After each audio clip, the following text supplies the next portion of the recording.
Parliament മണ്ഡലം convention പൂർത്തിയാക്കി രണ്ടാം ഘട്ട പ്രചരണത്തിലേക്ക് കടക്കുകയാണ്. വി ജോയ് ആറ്റിങ്ങൽ മണ്ഡലത്തിൽ വി ജോയ് MLA, വി ജോയ് MP ആയി മാറും എന്നുള്ളതാണ് ഇവിടുത്തെ നാട്ടുകാർ ഒക്കെ പറയുന്നത്. രണ്ടാം ഘട്ട പ്രചാരണത്തിൽ സജീവമായിരിക്കുകയാണ് പ്രവർത്തകരും. എങ്ങനെയാണ് ഇപ്പോൾ ഈ രണ്ടാം ഘട്ടത്തിലേക്ക് കടക്കുന്നു? ജനങ്ങളുമായി നേരിട്ട് കണ്ട് വോട്ട് അഭ്യർത്ഥിക്കുന്നു. എങ്ങനെയാണ് ഈ രണ്ടാം ഘട്ടത്തിൽ എത്തി നിൽക്കുമ്പോഴുള്ള ഒരു വിജയപ്രതീക്ഷ? ഇവിടെ സൂചിപ്പിച്ചതുപോലെ ഇന്നലത്തെ പാർലമെൻറ്റ് മണ്ഡലം കൺവെൻഷൻ അഭൂതപൂർവമായിട്ടുള്ള ഒരു ജനമാണ് അവിടെ തടിച്ചുകൂടിയത്. അത് കാണിക്കുന്നത് നാം എടുക്കുന്ന പ്രവർത്തനങ്ങളുടെ ഒരു ഏറ്റവും പ്രധാനപ്പെട്ട വസ്തുത ജനങ്ങൾ മനസ്സിലാക്കി എന്നുള്ളതാണ്.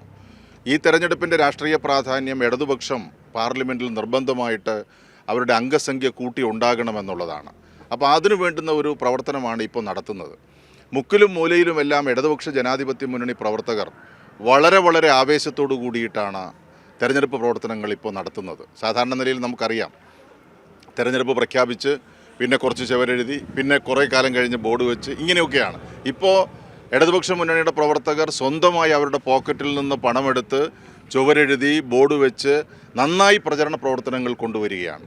അത് ജനങ്ങൾക്ക് നന്നായിട്ട് അവരുടെ ഇടയിലേക്ക് അത് എത്തുന്നുണ്ട്. രണ്ടാം ഘട്ട പ്രവർത്തനം കൂടി കഴിയുമ്പോൾ ഒരു അപ്പർ ഹാൻഡ് LDFന് ലഭിക്കുമെന്നാണ് ഞങ്ങൾ പ്രതീക്ഷിക്കുന്നത്.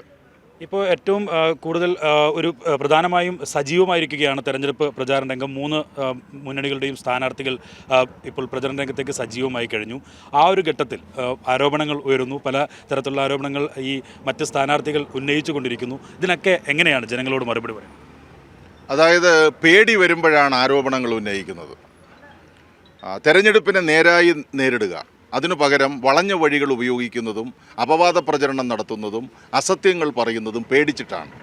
അങ്ങനെ പേടിയുള്ളവർ പലതും പറയും. പക്ഷേ നാട്ടിലെ ജനങ്ങളത് ഒരു കാരണവശാലും അംഗീകരിക്കില്ല എന്നുള്ളത് എല്ലാവർക്കും അറിയാം. ജാതിയും മതവും ഒന്നും ഇന്ന് പറഞ്ഞ് നാട്ടിലെ ആളുകളെ പിന്നെ ഒരുമിപ്പിച്ച് വോട്ട് നേടാമെന്നൊന്നും ആരും കരുതണ്ട. ആളുകൾക്ക് അങ്ങനെയൊന്നുമില്ല. കേരളം അങ്ങനെയാണ് നിലനിൽക്കുന്നത്. വ്യത്യസ്തരായ ജാതിക്കാർ, മതക്കാർ അല്ലെങ്കിൽ വിഭാഗക്കാർ അവർ കൃത്യമായിട്ട് അവരുടെ കടമ നിർവഹിക്കും. അത് ഒരു ജാതിയും മതമൊന്നും പറഞ്ഞ് ഇന്നത്തെ കാലത്ത് അങ്ങനെ ചെയ്യാൻ വേണ്ടിയിട്ട് സാധിക്കില്ല.